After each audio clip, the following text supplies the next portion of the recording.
안녕하세요. 퍼스트 성모안과 이경민 원장입니다. 오늘은 현대인들이 가장 많이 겪는 안과적 질환인 안구건조증에 대해서 알아보도록 하겠습니다. 안구건조증의 원인은 크게 두 가지가 있을 수 있는데요. 눈물이 실제로 부족한 경우와 눈물은 부족하지 않는데 증발이 빨리 이루어지면서 눈물이 부족한 경우가 있을 수 있습니다. 눈물이 빨리 마르는 이유는 우리 눈에는 마이봄샘이라는 기름샘이 있는데 눈을 깜빡일 때마다 마이봄샘에서 기름이 나오면서 수분을 보호해 주는데요. 이 기름이 오염되거나 잘 나오지 않으면 수분을 보호하지 못해서 증발이 빨리 이루어지고 눈물이 나오는 양이 충분하더라도 쉽게 건조해지기가 쉽습니다. 가벼운 안구건조증은 별다른 치료 없이도 수면이나 쉬면서 자연회복될 수 있지만 심한 안구건조증은 눈에 염증을 유발하고 염증은 각막 표면의 상처와 눈물 부족을 야기하게 됩니다. 이렇게 염증과 눈물 부족에 악의순환고리가 생기게 되면서 안구건조증은 점점 심해지고 만성화되기 쉽습니다. 흔히 인공 눈물을 자주 사용하게 되면 의존하게 돼서 사용을 꺼려하게 되는 경우가 많은데요. 우리가 로션 등 매일 피부 관리를 함에도 아무 문제가 없는 것처럼 인공 눈물을 매일 쓰고 계속 장기적으로 사용하더라도 눈 건강에는 아무런 해가 없습니다.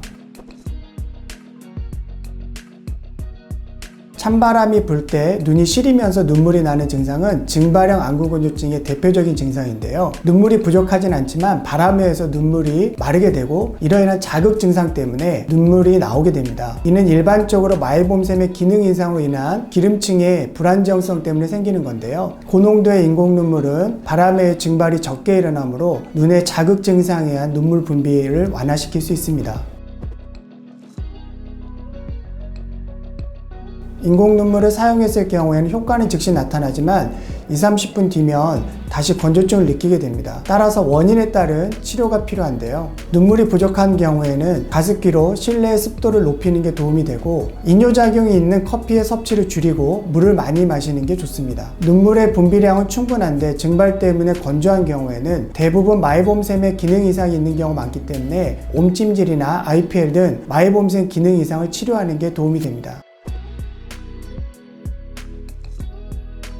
최근에 미세먼지 등이 많아지면서 안구세척에 대한 문의가 많은데요. 안구세척을 했을 당시에는 시원함을 느끼지만 안구세척을 하면서 우리 눈에 필요한 기름 성분이라든지 미생물들이 씻겨 나가기 때문에 지속적으로 했을 경우에 눈 건강을 해칠 수 있습니다. 따라서 될 수 있으면 사용하지 않는 게 좋습니다.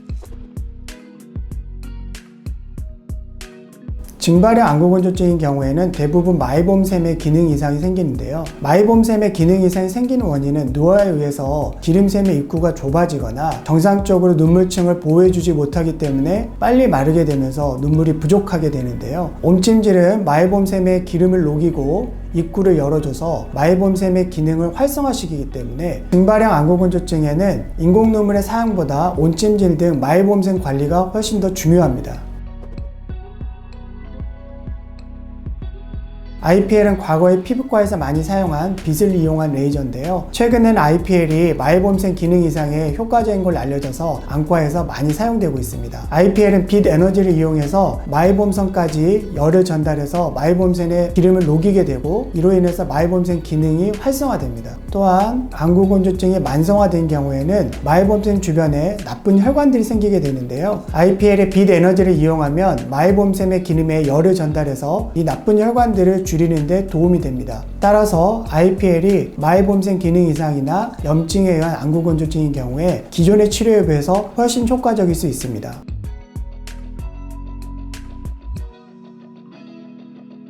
안구건조증을 대부분의 사람들이 쉽게 생각하는데요. 건조증을 계속 방치했을 경우에는 마이봄샘 기능 이상이 점점 악화되고 회복할 수 없게 되기 때문에 조기에 원인을 찾아서 치료하시는 게 더 악화되는 것을 막을 수 있습니다. 심해지면 만성화되기가 쉽고 만성화될수록 치료가 힘들고 심한 경우에는 시력적인 불편까지 유발할 수 있기 때문에 안구건조증 증상이 있는 경우에는 안과에 내원하셔서 진료를 받아보시는 게 좋습니다. 이상으로 퍼스트 성모안과의 이경민 원장이었습니다.